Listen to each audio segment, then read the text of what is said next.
Praise the Lord, जय मसीह की दोस्तों। स्वागत करते हैं 2023 का आखिरी वीडियो, आखिरी मैसेज में आप लोगों का स्वागत है। इस वीडियो को स्किप मत कीजिएगा। 6 से 7 मिनट का वीडियो होने वाला है और आपका ज़िंदगी में कुछ अद्भुत बातें आने वाली है, कुछ अद्भुत, कुछ नया सीखने को मिलने वाला है।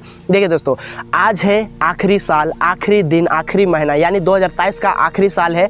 तो आपको ये साल में जो गलती किए हैं वो 2024 में नहीं करना है। जो पाप किए, व्यभिचार किए, वो चीज़ आपको 2024 में नहीं करना है। इसी बातों को आज मैं आपके सामने लेकर आया हूं ताकि आप बचे, हम बचे, सारे दुनिया के लोग जो विश्वासी है वो भी बचे, जो अविश्वासी है वो भी बचे। तो आइए, जितने कोई इस वीडियो को देख रहे स्किप मत कीजिएगा। 2023 का आखिरी वीडियो है। देखिए दोस्तों, आज है 31 दिसंबर 2023 और आज के बाद वो कैलेंडर को 2023 का कोई नहीं देखेगा कल से। क्यों? क्योंकि वो पुराना हो चुका है, क्योंकि वो अब किसी काम का नहीं है। उसी तरह से हमारे और आपके जीवन में बहुत सारा पाप है, व्यभिचार का पाप, चोरी का पाप, बहुत तरह तरह का पाप है। तो उस पाप को हमें 2024 में नहीं करना है। पाप कौन करवाता है? शैतान करवाता है। तो हमें क्या करना है? शैतान की शक्ति को, शैतान की युक्ति को, उसकी योजना को तोड़ना चाहिए। आप कैसे तोड़िएगा? प्रार्थना के द्वारा। और प्रार्थना कैसे होगा? वचन के द्वारा। जब तक आपके जीवन में वचन नहीं रहेगा, आप प्रार्थना नहीं कर पाएंगे। अब कितना देरी कीजिएगा? एग्जाम्पल मान लीजिए, आप प्रार्थना कीजिएगा, कितना देरी कीजिएगा? हाँ, थोड़ा सा कीजिएगा, लेकिन आपके जीवन में वचन रहा तो बहुत देरी तक प्रार्थना कर पाइएगा। और जितना देरी प्रभु के साथ बैठिएगा, शैतान का युक्ति, शैतान का योजना, शैतान की शक्ति, परंपरा की श्राप उतना टूटेगा।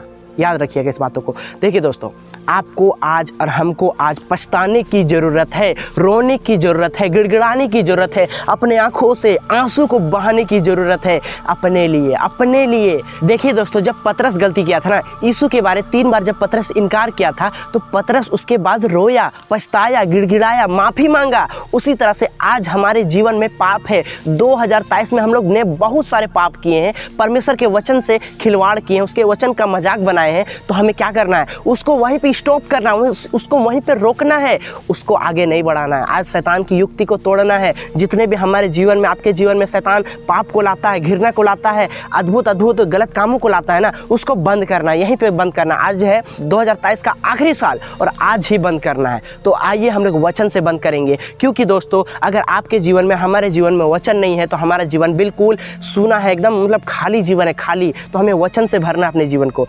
एक बात को याद रखिएगा दोस्तों, परमेश्वर ने अपने नाम से भी ज़्यादा अपने वचन को महत्व दिया है, अपने वचन को ऊंचा दर्जा पे रखा है, ऊंचा दर्जा पे। तो इसीलिए हमें वचन का सहारा लेना बहुत ही ज़रूरी है, वचन को अपने जीवन में रखना बहुत ही ज़रूरी है। तो देखिए दोस्तों, कल आएगा वो दिन, होगा 1 जनवरी और 2024। जब हम उसमें प्रवेश करेंगे ना, तो ये कचड़ा भरा ज़िंदगी को उसमें नहीं ले जाना है। आज आखिरी दिन है और आज हमें बदलना है, पूरी तरह से बदलना है। तो आइए हम लोग वचन से सीखेंगे कि हमें किस रीति से बदलना है। तो दोस्तों, चलिए हम लोग निकालते हैं भजन संहिता 15 अध्याय। उसको हम लोग अच्छा से पढ़ेंगे और समझेंगे। 15 अध्याय, भजन संहिता 15 अध्याय, याद रखिएगा। चलिए हम पढ़ते हैं और आपको और हमको इसी रीति से बदलना चाहिए। चलिए, यहाँ पे लिखा है, हे परमेश्वर तेरे तंबू में कौन रहेगा? Question mark. यानी परमेश्वर का घर में कौन रहेगा? आप रहेंगे, हम रहेंगे, कौन रहेगा? आइए जानते हैं आखिर कौन रहेगा। परमेश्वर के स्वर्ग के घर में कौन रहेगा? उसके सिंहासन की दाहिनी ओर कौन बैठेगा? कौन रहेगा? आइए वचन से जानते हैं कौन रहेगा। यहाँ पे पढ़ेंगे, तेरे पवित्र पर्वत पर कौन बसेगा? यानी स्वर्ग के सिंहासन पर, पवित्र स्थान पर कौन बसेगा?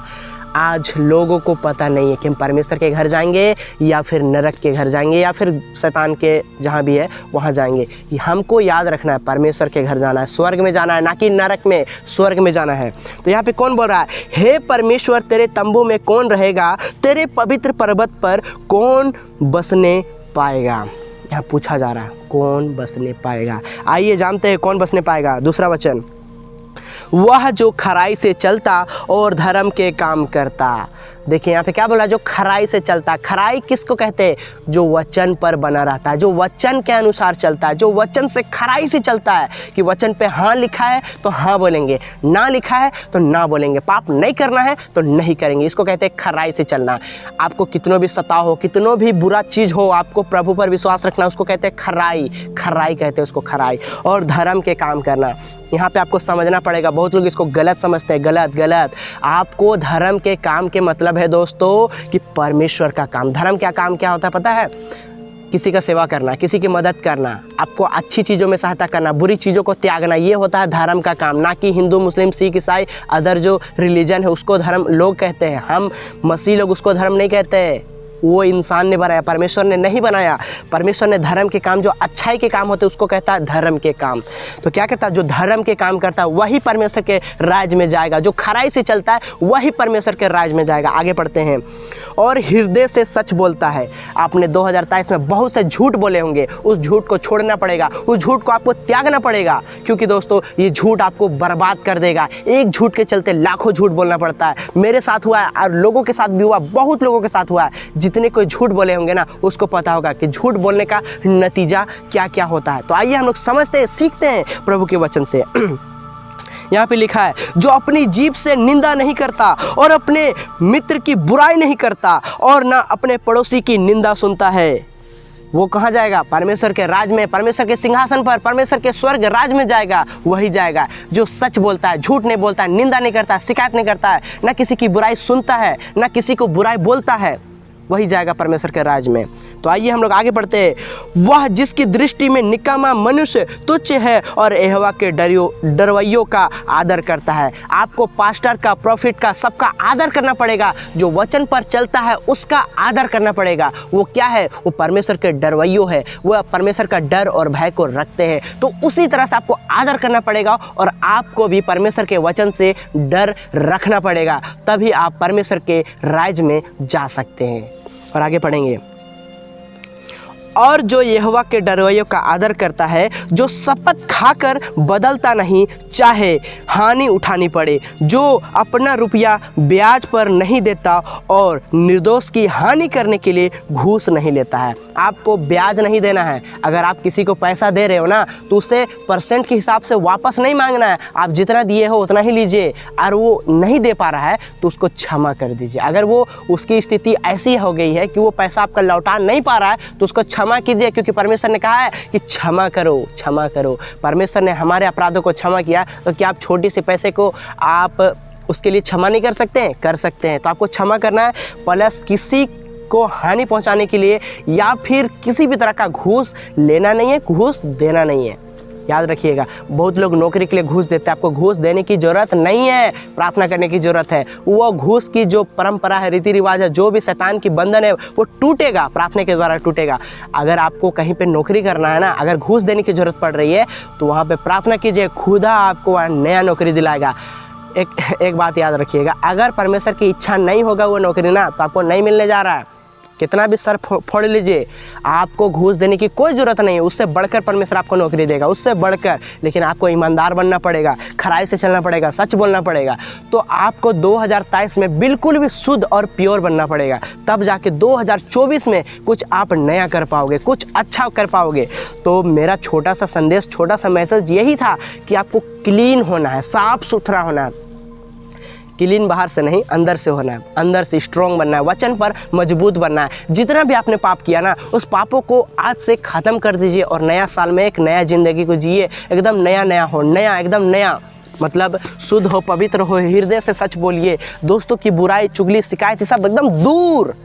कहीं पर आप शिकायत सुनते हैं ना, तो वहाँ से दूर हट जाइए, दूर हट जाइए।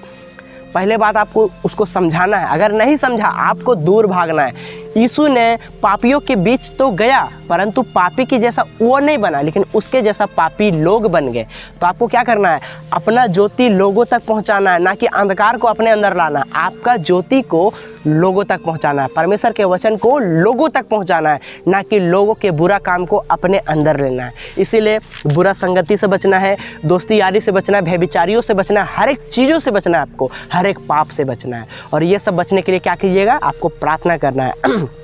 और एक बात सबसे खुशखबरी है दोस्तों, आपके अंदर पवित्र आत्मा है, वो आपको गाइड करेगा, वो आपको अगुवाई करेगा। वो क्या है? वो मार्गदर्शन, आपको रास्ता दिखाने वाला है जो हमारे अंदर है। पवित्र आत्मा हमारे अंदर है और हम जब प्रार्थना करते हैं कि पवित्र आत्मा मुझे कुछ भी समझ में नहीं आ रहा है तो मैं क्या करूं, तब जाके परमेश्वर वहाँ पे मार्ग खोलता है और आपको एक नई रास्ता, अच्छी रास्ता दिखाता है। तो उम्मीद करता हूँ आज का छोटी सी वीडियो आप लोगों को बहुत अच्छे से समझ में आई होगी। इस वीडियो के द्वारा, इस वचन के द्वारा आप सभी को आशीष मिली।